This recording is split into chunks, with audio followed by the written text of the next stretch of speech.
Hi and welcome to the Journalism Salute. I'm Mark Simon. In each episode, we'll talk to or about an interesting person or organization related to journalism. The intent is to show that journalists are not the enemy of the people. Thank you for listening. On this episode, we're joined by Margo Snipe. Margo is a reporter for Capital B, covering critical issues affecting the mental and physical health of Black Americans. Capital B is a nonprofit newsroom serving both local and national Black audiences. Hi, Margo. Thanks for joining us. Hello, thanks for having me. I'm excited to be here. So let's start where we start with everybody. Is there a specific moment that would serve as your journalism origin story? Yeah, I feel like there are so many, but I think kind of the best moments for me in journalism, sort of at the beginning, was when I was figuring out kind of what I wanted to do and what I wanted to go into. And that was during college when I was sort of trying a bunch of different internships. A couple that really stood out to me was CNN, where I got to spend a few months on Capitol Hill, just learning how the correspondents do their job of reporting on what's happening in Congress. And then after that, I got a chance to intern with the Marshall Project, which is pretty similar to Capital B in that model of nonprofit journalism focused on a specific issue. So for the Marshall Project, it's criminal justice. But those were two big moments for me, I'd say. Just to backtrack slightly, you went to Georgetown, right? I did. And you grew up, if I'm not mistaken, overseas. You went to the American Overseas School of Rome. You're a Department of Defense descendant. I'm curious what that experience was like and how it contributed to your worldview and you're eventually becoming a journalist. I lived in Rome, Italy for 3.5, 4 years. Went to an international school there. I think it exposed me to a lot of different things culturally. I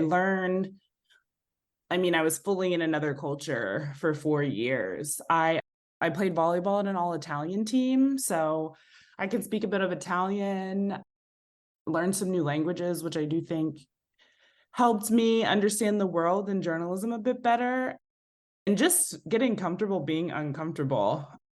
Starting out playing volleyball when it's all Italian and you're an American girl, it can be pretty uncomfortable. And I think journalism's kind of the same when you kind of get thrown into situations that you don't know the community, you don't know the culture of the community. You kind of have to learn fast and be willing to. I think that is a key part of my upbringing. Was there anything in your upbringing or heritage that would have moved you toward telling stories? Yeah, I'd say to that point, sort of moving around a lot just got me curious about a bunch of different things. I was sort of comfortable in a bunch of different environments and I always wanted to know more. So I think that part of just growing up and having bounced around the country and then abroad kind of informs my love for telling stories about the world we live in. Was there anyone in your family in particular that was a storyteller? Yeah, so I didn't know this when I decided, oh, I think I really want to go into journalism. But I realized I came home and I told my dad, oh, I really think journalism's it for me. And he's like, oh, I used to be a journalist. And I didn't realize that until he said it. But yeah, after college, he did local news as a cameraman. So there's that connection that I didn't realize existed that I know now. So from Georgetown, after graduating, you went on worked at the Tampa Bay Times. Can you tell us about the work that you did there? After school, I knew I wanted to do sort of local news and writing, print journalism. So I ended up at the Tampa Bay Times as a politics intern, which was a great experience. Just Florida, if you want to learn about how to report on politics, is such a great dynamic place to learn about it. So I spent a few months on the politics team. And at the end of my internship, we ended up getting a grant for two reporting roles, one of which ended up being mine, which was health equity reporter. So that summer was like peak COVID-19, and we're just coming off of the George Floyd protests. So it was kind of a timely beat to report on health equity. And I had that job for about a year and a half, which was great, learning how to report on health disparities and sort of investigate the systems that are perpetuating them. So how did you come to be at Capital B? Before Capital B launched, and we're just coming up on our year anniversary, I usually tell people Capital B super new, and now I'm like, wow, we've been here for a year, which is pretty crazy to think about. But last December, I guess 2 Decembers ago, Lauren Williams, who is the co-founder and CEO of Capital B, She reached out to me and told me a bunch about the company and told me this job might be available. And I did some research and I ended up applying for the job and got the privilege to be able to be the national health reporter. So you were recruited, basically. Yeah, I guess so. Yeah, just in thinking it, and I know that you were a college athlete. Just thinking of it Yeah, in those terms. it is. Yeah. Can you tell us more about the group's mission? I really love it. That's why I came to join. We're a nonprofit newsroom focused on covering Black communities across the country. So it's Black led, run by amazing Black women, and we're for Black audiences. So something that's really cool is we just center Black voices in our coverage.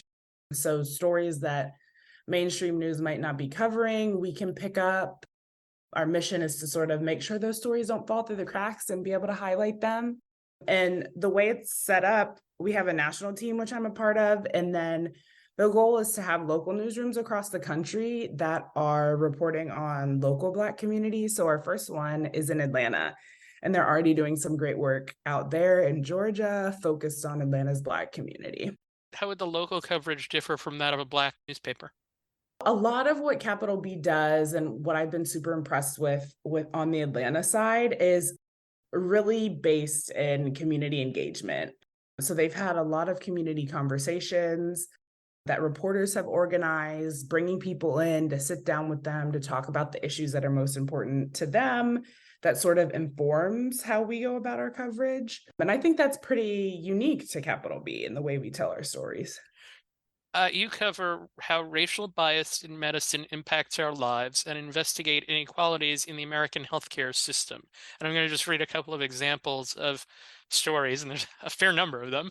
Um, you've written about how physicians have shown a pattern of distrust when Black patients seek help with pain, especially Black women. That was a longer piece with a lot of specific examples. You've written about the opioid crisis, STDs, diabetes, Blacks who are waiting for transplants, hesitancy in participating in clinical trials, reparations related to the medical system's failures in treating Black patients, and the medical aspect of the Damar Hamlin story, which at the time that we're taping happened very recently. And we're glad to know that he is has been released from the hospital. The Buffalo Bills player who was playing against the Cincinnati Bengals when he went into cardiac arrest.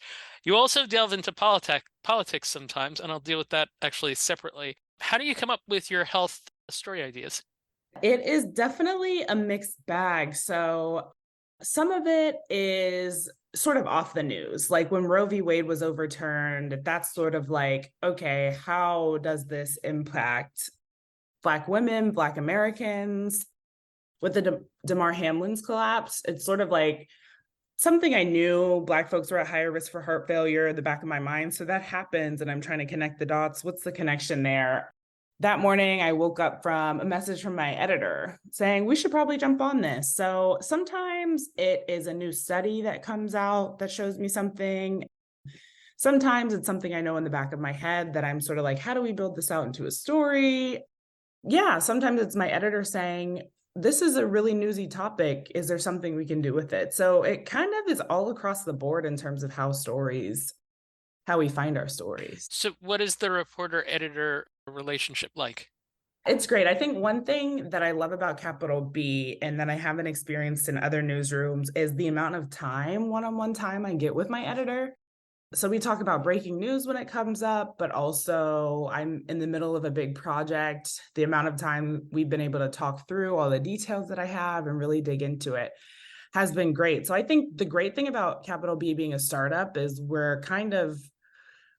we get to like play with things and see if they work and see if they don't. And there's a lot of space for reporters to pitch creative ideas to editors. And we're not a huge staff. So like the line between me and maybe one of our co-founders isn't a super long one. So even if I wanted to go that high and just have conversations, I can. So I feel like it's a newsroom where everyone's accessible and we have a lot of conversations, whether that's over Slack or on meetings and a lot of one-on-one time, which is really good. Now, I mentioned that you move into politics sometimes. You did Q&As with Cheryl Beasley, a candidate for senator in North Carolina, Maxwell Frost, as well, who was elected to Congress as the youngest congressional electee. You co-wrote How Natural Disasters Impact Voter Turnout. How do you come to write about politics?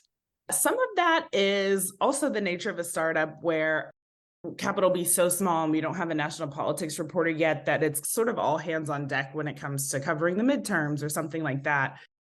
But specifically with the voter turnout story around natural disasters, I'm based in Florida. So I'm the national health reporter, but I'm also the resident Florida reporter. So back in the fall when Hurricane Ian hit, I made my way down to Fort Myers and I went straight to the Black community and started talking to folks. And they mentioned how their fear that hurricane aid would bypass them.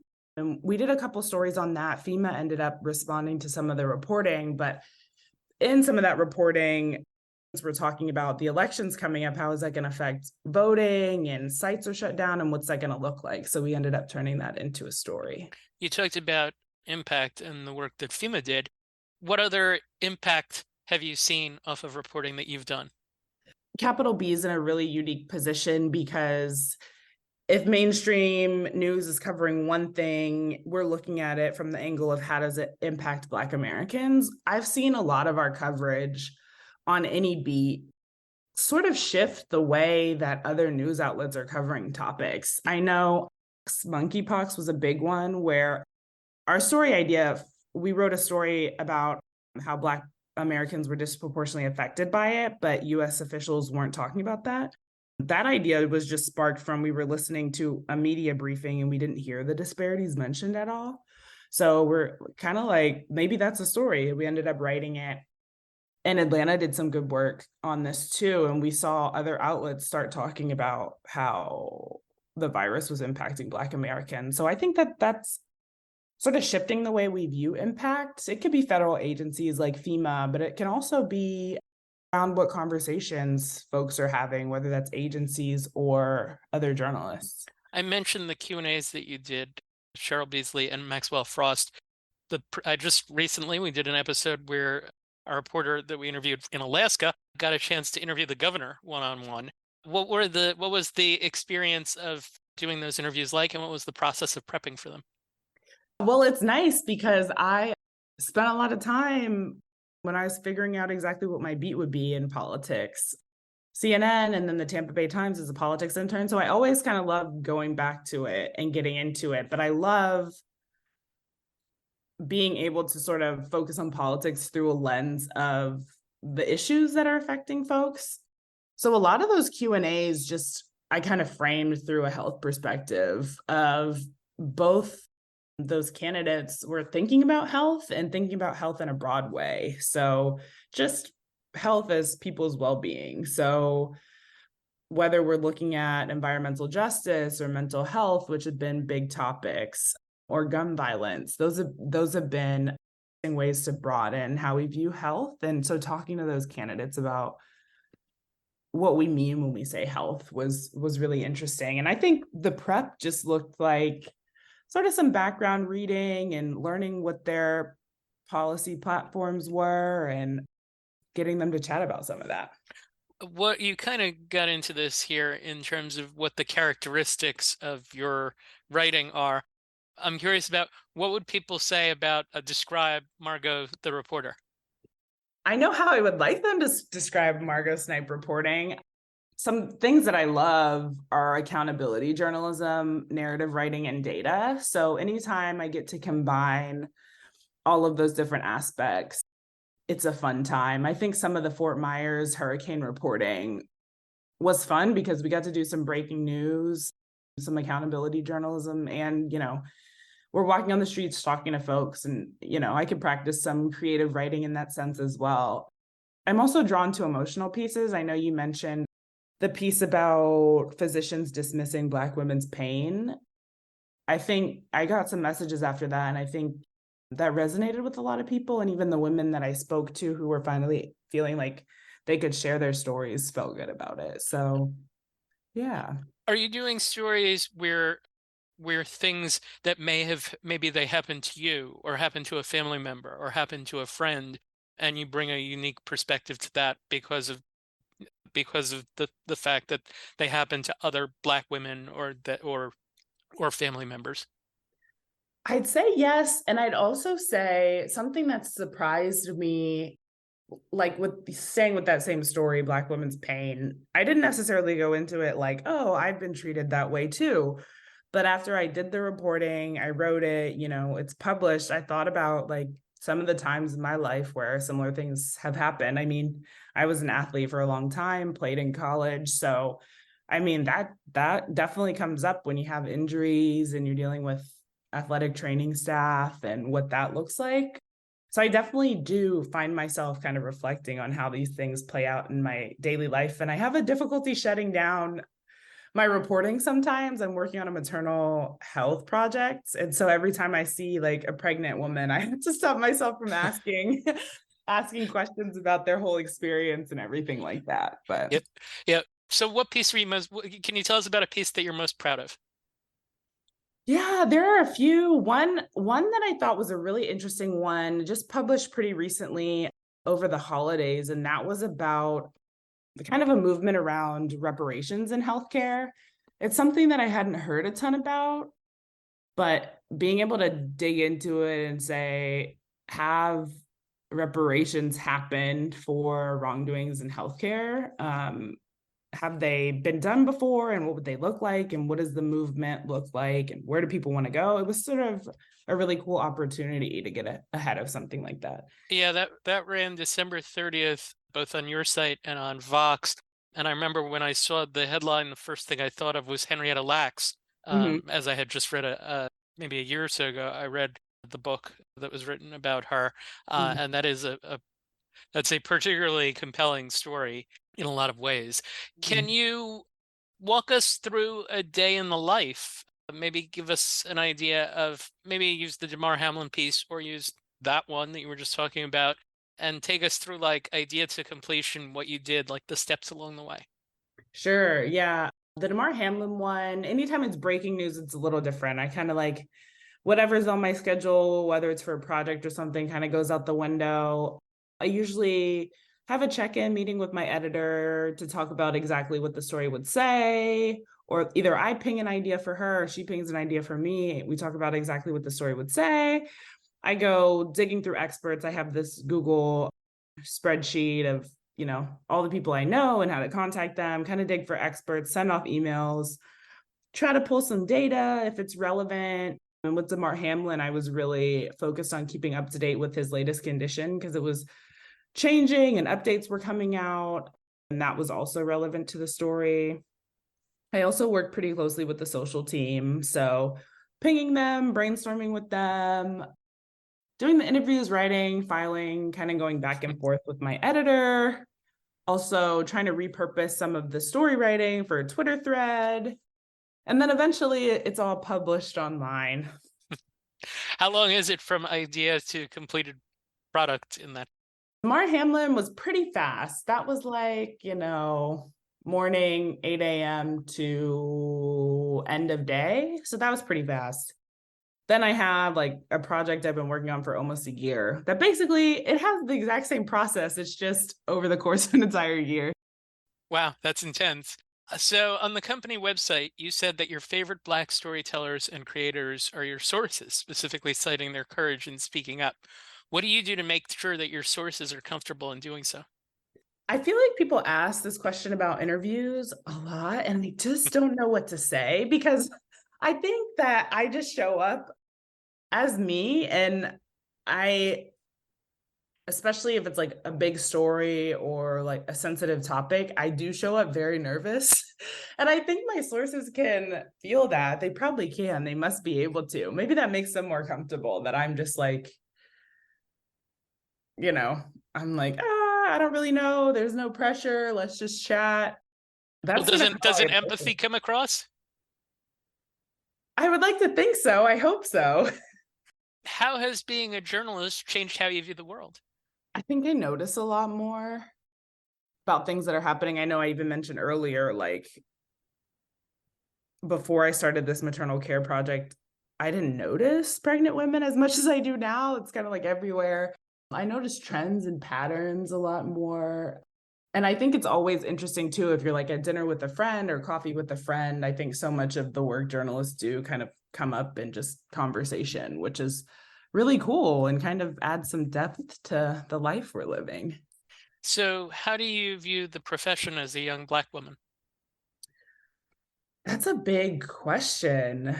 That is a big question. I guess the first thing that comes to my mind is I'm really supportive of and encouraged by the somewhat new wave of how we're doing journalism, which is the nonprofit model focused on issues. I think that that's important. I think that having Black women in leadership in newsrooms is really important. And I do see the industry moving in that direction. So that is positive and encouraging. But I will always think journalism is important. The work every news outlet does is important. So yeah, as long as we keep expanding our sources and who we're talking to, I see it as positive. So it's moving in a good direction. I see glimpses of it. I see Okay. glimpses of it. The thing is, when misinformation gets involved, I think that's part of Capital B's mission to combat some of it because we have access to so much information. But I do think journalists are working to combat some of it. Where would you say that things need to still kind of improve for Black women in the industry? Definitely increasing diversity within the newsrooms that are predominantly white, creating an environment so that Black women feel safe and comfortable in those newsrooms, but also making sure the coverage reflects the makeup of the community is really important. So things like that, I see some pushes for in newsrooms, and we can always be better. Yeah. How do you manage? You mentioned before, you mentioned being able to turn on and off your journalistic mind. How do you manage your mental health? This is also a great question. And I'm not very good at it. I have a therapist, so that's a start. I've learned to, and I think we believe as journalists, we can never turn our news alerts off. I've I've learned that if I'm not working, sometimes I have to, so I'm not getting a barrage of negativity on my phone all the time. And also finally finding friends in journalism who you can talk to about things that are happening. But I'm also a fan of, I know I write for a living, but journaling has always been good. But one thing that you also do that you didn't mention, you kind of alluded to it earlier. You were a college volleyball player at Georgetown. You were the president of Georgetown's student athlete advisory committee, and I believe you're coaching volleyball now. Is that right? I am. Yes, I am. What's that experience like? It's great. So I guess, yes, working out, physical fitness, and volleyball are good for my mental health. I am recovering from an injury, so I'm not able to work out now. So that's been an interesting journey since I've worked out pretty much my entire life. But kind of along the note of turning off news alerts, coaching volleyball has been great because I put my phone in my bag. I have a watch for time and I can't check my phone for a few hours. So that's always good just to put energy towards something other than journalism at times that I'm passionate about has been good. Were you a good college volleyball player? Okay, I worked my way from walking onto the team to starting. So the growth there was good. I'm intrigued by the idea that you were the president of the student athlete advisory committee. What were the sorts of things that you did, and do any of those translate into what you've done along the way in your future? Yeah, that was an interesting experience. So Georgetown, the Big East, in the NCAA, schools have SACs, student athlete advisory committees, that are kind of a bridge between administration and student athletes. So a lot of what I did was plan meetings, SAC meetings to talk to student athletes about different things, plan events, see how we can get student athletes involved in different things. I had monthly meetings with Georgetown's athletic director to kind of be that bridge, like what do we need to focus on? If he had things that he wanted a student athlete opinion on, he'd sort of come to me about a lot of planning, a lot of being able to talk to people. Also, I'd say similar to journalism, a lot of vulnerable conversations. Conversations around sexual assault on campus came up. Also, race and how that plays out in sports came up. So definitely an interesting role that I can see now just talking through it has some parallels to journalism. Nice. What's an area that you still feel you're learning in as a journalist? I really want to get better at using data in my stories. The health beat is pretty data heavy, but I want to be able to put in more data requests and be able to analyze my own data and incorporate that into stories. So that's something I've been working on doing, and then always developing just as a writer, like narrative writing. So kind of craft skills I'm looking forward to being able to learn more about. And Capital B is growing, right? They're adding a couple of local coverage areas this year. Yes, which I'm excited about because, yeah, I do believe that that's core to Capital B's mission. But we have Atlanta, and then we're going to have a couple of other cities by this time next year. Is there a topic on which you feel like you have expertise within your career that you can give advice on to young aspiring journalists? One, I got an email the other day from someone in college, just like, can we get a virtual coffee? And I did. And one of the biggest things I told her was like exactly what she was doing, reaching out and talking to people who have jobs that you think you might want to have is a great step to getting to know different beats and different companies and forming connections in journalism, which I'd say are pretty important. The show is called The Journalism Salute. We salute our guests for their good work and ask that you do likewise. Is there a journalist or journalism organization, not Capital B, that you would like to salute for their good work? Yeah, I super want to salute Capital B Atlanta, and I know it's part of Capital B. Their local coverage is super important, but I'd also say one organization we work with a lot is the 19th that focuses on women and gender issues. I would like to salute them for the work that they do. Sure. We have had Mario Padilla from the 19th was a guest on a earlier episode. We will include that link in the show notes. Margo Snipe, thank you for taking the time to join us, and best of luck. We will be following your career. Thank you for having me. This was fun. Thank you for listening to the Journalism Salute. Please let us know what you think of the show. You can find us on Twitter at JournalismPod, and you can email us at journalismsalute@gmail.com.